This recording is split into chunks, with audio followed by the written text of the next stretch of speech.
A man who violated the trust of so many, including his friends, his family, his partners, his profession, but most of all, Maggie and Paul. I honestly believe that this person, not even a person, this beast deserved the ultimate punishment of death. Today, I'm gonna be brutally honest. I'm not saying I regret.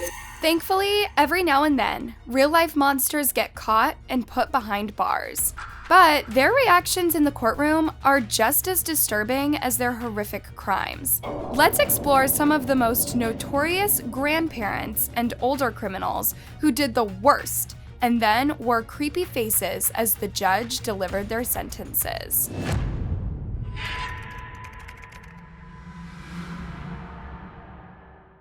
This frightening man in this clip is George Jeweld Thomas, the ex-leader of the 28's gang in South Africa. Throughout his entire trial, Thomas laughed and made grimaces at the cameras. He enjoyed the attention, but his crimes were horrific, and that is an understatement. Thomas was charged with 7 counts of murder, 10 counts of illegal possession of ammunition, 11 counts of illegal possession of firearms, 3 counts of conspiracy to commit crime, attempted murder, and thefts. And that's just his charges. The full extent of his horrific crimes goes far beyond this list. Thomas was a notorious gang boss whose entire philosophy was to destroy everything and everyone. Notorious and feared, George Kaval Thomas, leader of the 28's gang. His reach and influence stretched wide, from the Cape Flat streets to inside prison. Compared to the Mexican drug lords, the South African leaders of the Numbers Gang might not sound as famous, but they're just as brutal, if not worse. The Numbers Gang in South Africa was founded in the late 1800s. Its initial goal was to protect black mine workers, reportedly. But members of the Numbers Gang have always been associated with robbery, extortion, SA, smuggling, contract killing, trafficking, and taking lives. Throughout the 20th century, the Numbers Gang expanded into all South African prisons. Then, of course, whoever leaves prison recruits more people into the gang, and the numbers expand outside jails too. The gang's main group are in the 26s, 27s, and 28s. The 28s are the most brutal of them all. They are in charge of fighting and killing on behalf of all 3 groups. A simple initiation rule is taking a life, but it can be a prison guard or a rival gang member. That's the only way to become a higher-ranking member. And lower-ranking members are often called women and victimized, just to be humiliated. This just goes to show what kind of people the 28s are. Thomas's nickname, Jeweld, literally translates as violence. For decades, he terrorized Cape Town in unspeakable ways. His crimes were often too gruesome, even for his right-hand man. When he was finally arrested, he appeared amused by the situation. Thomas was convicted on 52 charges, including 7 of murder. His trial was one of the biggest and most complex gang prosecutions in the province. He was sentenced to 175 years behind bars. News outlets would report some people saw this as too lenient a sentence. The state was calling for at least 2 additional life terms for the racketeering charges. Jeweld Thomas will never walk the streets again, or run his gang from prison. Still, it's disturbing to see how little remorse, guilt, or responsibility he showed. From prison, he doubled down on his innocence claims, saying that he never had the authority to order the killing of those 7 people. He didn't regret what he had done. He only regretted not dodging the law better. Today, I'm gonna be brutally honest. I'm not saying I regret it because, but what I know for a fact, if I could have changed some things, I wouldn't be here where I'm now.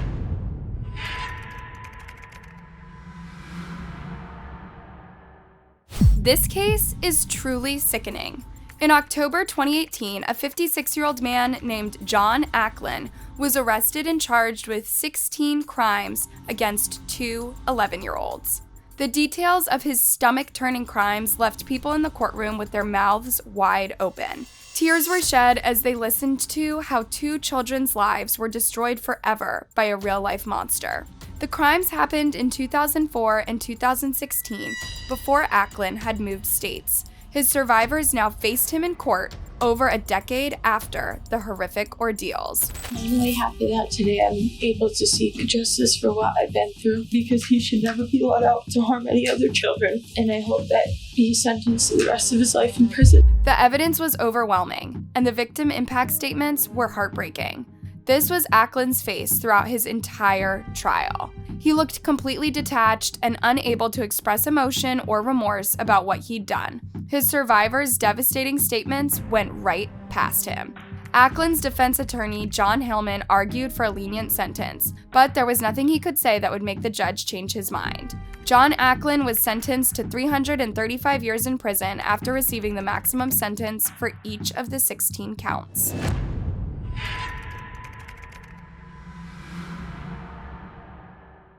Alex Murda famously went from a successful South Carolina lawyer to a disgraced psychopath, convicted for ending the life of his wife and son. The unsolved slayings of 52-year-old Margaret Murda and 22-year-old Paul, Margaret and Alex's son, in June 2021 shattered the immaculate image of well-connected legal family in South Carolina's Low County.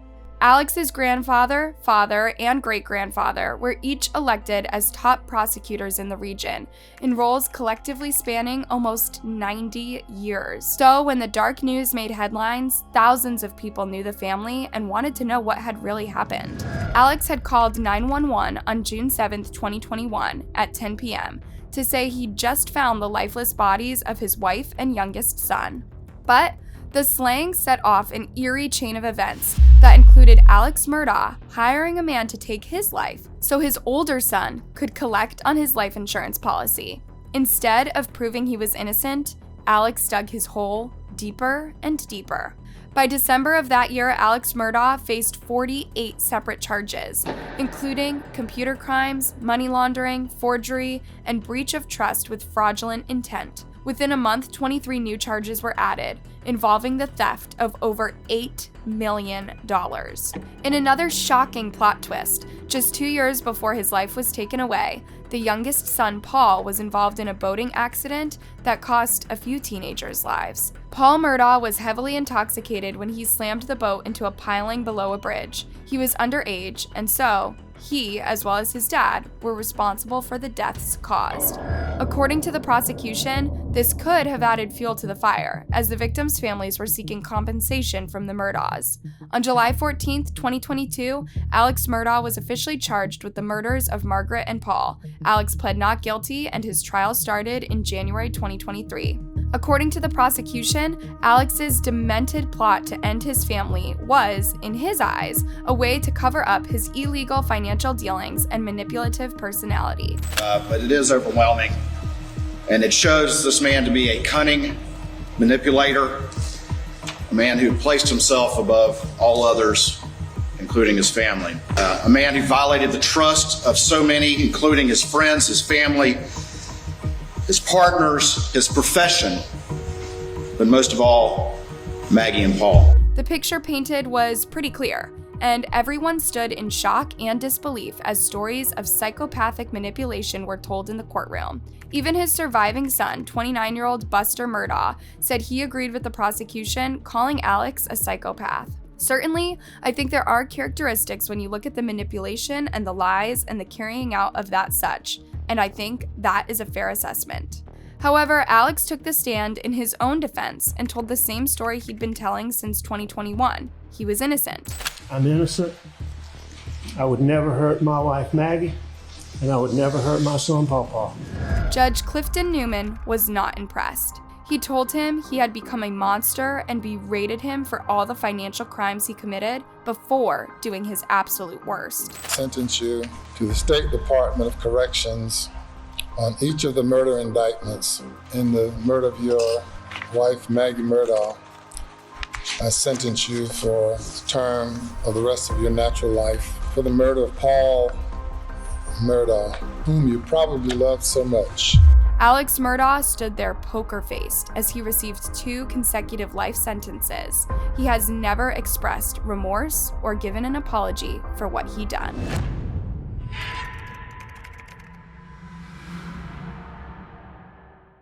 Here's a sobering thought. Joseph James DeAngelo committed 13 atrocious slayings and several SAs in the 1970s, but he was only arrested and convicted in 2018. He could have died before getting caught. Almost half a century later, Joseph James DeAngelo Jr., 73, stands accused of being one of America's most prolific serial killers. The ex-cop turned truck mechanic is said to have unleashed an extended spasm of violence in the 1970s and 80s, nearly 60 home invasions, 50 SAs, 13 murders, at least 106 victims. He was known as the Golden State Killer for decades. He even taunted law enforcement with letters. "I have my next victim already stalked and you guys can't catch me. Sacramento should make an offer to make a movie of my life that will pay for my planned exile." He was disgusting and confident that he was above the law. The crime stopped in 1981, with one exception 5 years later. They were mostly forgotten in the media for many years until TV writer Michelle McNamara began researching and blogging about them. In 2016, the FBI offered a $50,000 reward for information leading to the capture of the Golden State Killer. In April 2018, authorities were able to use new DNA technology to link the 1978 slayings of a couple walking their dog to Joseph James DeAngelo. The 72-year-old former officer was arrested on April 24th at his home in Citrus Heights, a suburb of Sacramento.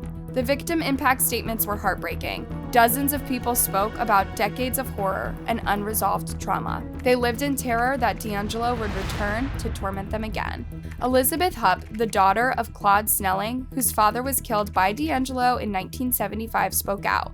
Disturbingly, her father was trying to protect her when he lost his life. My father caught him twice staring in my bedroom window when he came home from teaching night school,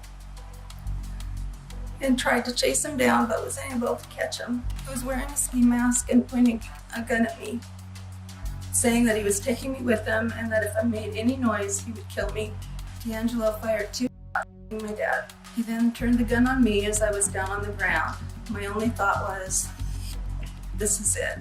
To everyone's surprise, DeAngelo stood up from his wheelchair and offered an apology to everyone he'd ever hurt. Listened all your statements, each one of them, and I'm really sorry to everyone I've hurt. Thank you, Your Honor. Still, one apology, heartfelt or not, does not make up for the monstrous acts he did. The prosecution asked for the ultimate sentence. I honestly believe that this person, not even a person, this beast, deserved the ultimate punishment of death. But in exchange for his guilty plea, DeAngelo escaped death. However, he was 75 at the time of his arrest. Even a life imprisonment sentence would keep him behind bars for less than he was out on the streets. What sickens and angers me the most is that DeAngelo was able to live a normal life with his family for all those years. Oh, my family and I could not be with my dad. Yep, DeAngelo even had a wife and a peaceful family life. His wife, Sharon Marie Huddle, was a lawyer, and yet she had no idea what her husband had done. She married him in 1973, at the peak of his heinous crimes. After DeAngelo's arrest, Sharon said she could never recover and is struggling with PTSD on a daily basis. But for the victims whose voices have been stolen, and the family members who sadly ran out of time and could not make it here today, I want you to know that there are 13 angels watching this, and they are with us right now. DeAngelo stood still and emotionless as he listened to his sentence. The court hereby sentences the defendant to an additional sentence of life without the possibility of parole.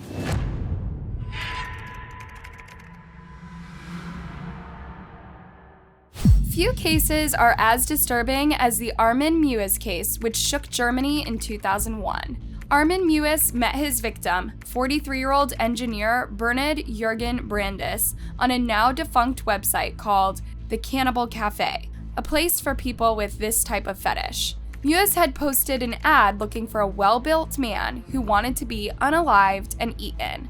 Mu picked up his victim from the train station and took him to his home, where he had set up a battle room. Brandes wanted Mu to remove his organ for them and to eat his genitals together while he was still alive. He swallowed 20 sleeping pills to withstand the pain before they continued with this sick act. Brandis was unable to consume his own body part, possibly on account of the sleeping pills he had taken, or because of the severe bleeding. The following morning, Mewis took Brandis's life in a bath before storing parts in a freezer to be consumed later. As if this wasn't horrible enough, Mewis taped the 4-hour process in a video that has never been released to the public.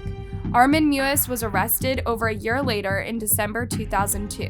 The case sent shockwaves throughout Germany and the entire world. In 2004, Mewis was convicted of manslaughter and sentenced to just 8.5 years in prison. The prosecutors appealed the sentence. Federal judges overturned that ruling and ordered a retrial, arguing that the lower court, in rejecting murder charges, failed to give sufficient consideration to the motive. His retrial began in 2006. Mewis's defense team argued that this had been a consensual crime. The maximum sentence for this was 5 years.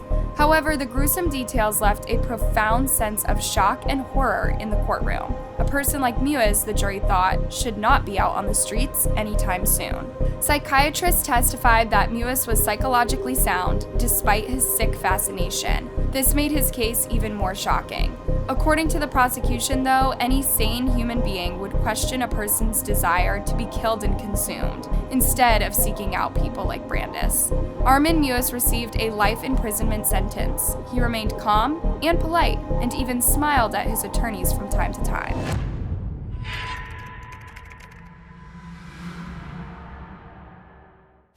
Would you like to withdraw your plea? No, Your Honor.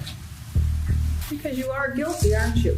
This is Judge Rosemary Aquilina, sentencing and mocking Larry Nasser for his outrageous prepared statement. Larry Nasser was a USA Gymnastics team doctor involved in several counts of gruesome crimes against young girls. In his statement, Nasser defended his actions, claiming it was all for medical purposes. He even said he was frustrated for receiving 60 years in prison for possession of inappropriate materials involving minors, as if the world was being unfair to him. Needless to say, the judge was infuriated. She read his whole letter out loud in a sarcastic tone that generated laughter in court.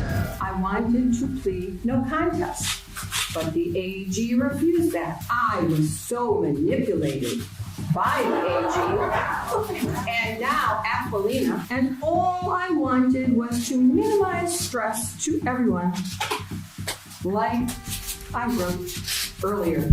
It was truly sickening to see how he painted himself as a good man, misunderstood and manipulated by justice. He even accused the media and the FBI of seeking attention and financial reward. Finally, he claimed his actions were fine as he was a good doctor and his patients returned to him. It doesn't need spelling out that a 12-year-old girl would be too afraid to speak after a traumatic event like this. Moreover, in a national gymnastics team, you don't get much of a choice when it comes to doctors. It's likely many of Nasser's victims felt trapped in a horror story for years. I was a good doctor because my treatments were, and those patients that are now speaking out were the same ones that praised and came back over and over and referred family and friends to see me. The media convinced them that everything I did was wrong and bad. They feel I broke their trust. He even expressed frustration that he was being investigated again after initial investigation was dropped. My medical treatments with the Olympic/national team gymnastics were discussed as part of the plea. Finally, Judge Aquilina tossed his statement and asked him if he would like to change his plea. Would you like to withdraw your plea? No, Your Honor. Because you are guilty, aren't you? Are you guilty, sir? I said my plea. Exactly. However, Nasser's discourse changed by the end of his trial. After listening to several victim impact statements, he was shaken to tears. He stood up and read out a long apology. Your words these past several days have had a significant emotional effect on myself and has shaken me to my core. I also recognize that what I am feeling pales in comparison to the pain, trauma, and emotional destruction that all moved with me No worry. I can cry the depth and breadth of how sorry I am for what has occurred.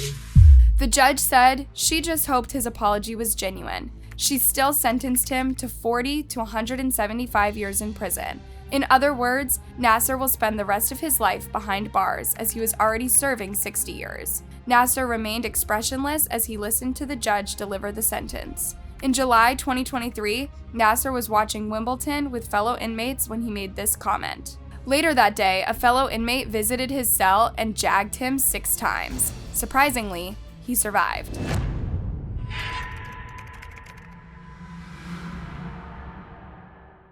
When 51-year-old grandmother Vonda Starr-Smith became the prime suspect in the slaying of a 21-year-old mother, people in her community were shocked. The small town of Greene County, Tennessee, knew Vonda as the well-liked, peaceful granny who loved spending time with children. But on August 12, 2016, the body of Jessica Nicole Morrison was discovered by a man walking his dog on an empty one-lane road. She was a mother to a baby and a toddler and was pregnant with a 3rd child. 6 months later, Vonda Starr-Smith was arrested and charged with taking the life of Jessica and the baby in her womb.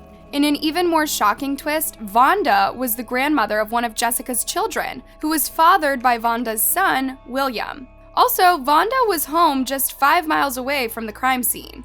And in court, a stomach-turning recording was played. When a law enforcement officer approached Vonda's house to tell her Jessica had been found dead, Vonda had no reaction. Instead, her answer was defensive. I did not see her. But she had been the last person to see Jessica alive when she lent her car to her earlier that evening. When detectives inspected the car, they found DNA evidence all over the passenger seat. Vonda insisted that when Jessica had returned the car a few hours after she borrowed it, the red stains had not been there.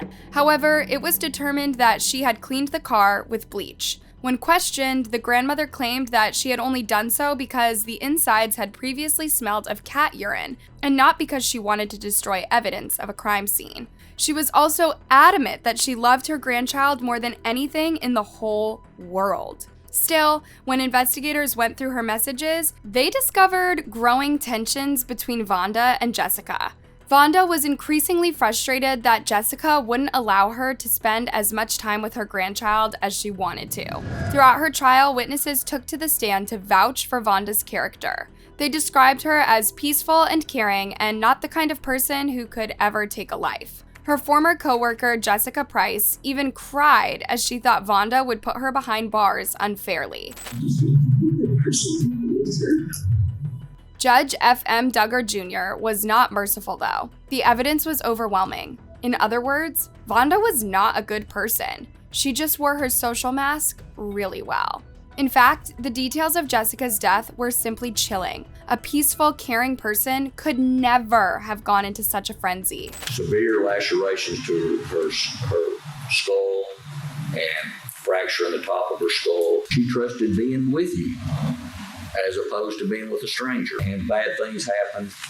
This murder happened after that. Vonda's defense attorney highlighted her lack of a criminal record and tried to paint her as a person struggling to find work and happiness. However, Vonda was not the vulnerable one here. Jessica was a young, pregnant woman who saw Vonda as a family member and trusted her. In this scenario, Vonda was nothing less than a monster. During the victim impact statements, Jessica's mother, Tammy, spoke. She could hardly refrain from crying as she delivered a heavy message to the judge. Not enough justice on this earth where I can bring my daughter back or my grandchild.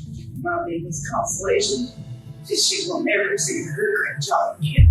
Vonda cried as she listened to Tammy's testimony. But when Judge Duggar delivered the sentence, her face went blank. Vonda Starr-Smith was sentenced to life in prison for taking Jessica's life, plus an additional 25 years for the life of her unborn baby.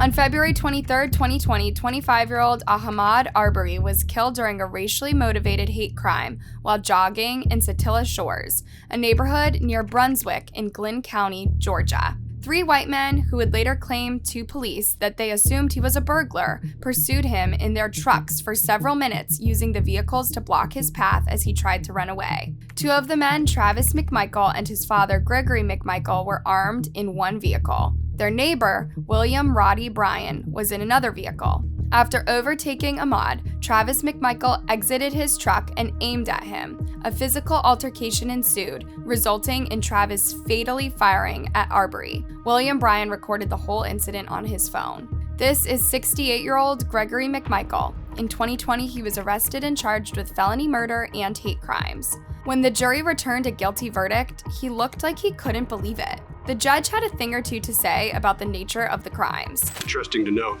that the most violent crime in Satilla Shores was the murder of Ahmaud Arbery. So, sentencing does not generally provide closure. I think Ms. Wanda Cooper-Jones also talked about closure. But I don't find that it really does, and I think that's an unfortunate thing. Because in this case, I think many people are seeking closure. The mother, the father, the community. Gregory McMichael did not show remorse for Ahmaud. Instead, he seemed to feel sorry for himself, lowering his head and closing his eyes when realizing he would be going to prison for the rest of his life. To the jury's shock, Gregory's defense attorney insisted Gregory and his son Travis were not at fault, as they thought they were doing the right thing. According to the attorney, Gregory and Travis believed Ahmaud was a burglar, so they found it within their rights to confront him. But it's one thing to confront a burglar, and a whole nother thing to aim and fire. And poor Ahmaud had lived his entire life on the right side of the law. He fell victim to 3 hateful men with a terrifying agenda. The judge delivered a serious sentence. Greg McMichael, the court sentences you as follows. Count 1, malice murder, defendant was found not guilty. Count 2, felony murder, life without the possibility of parole.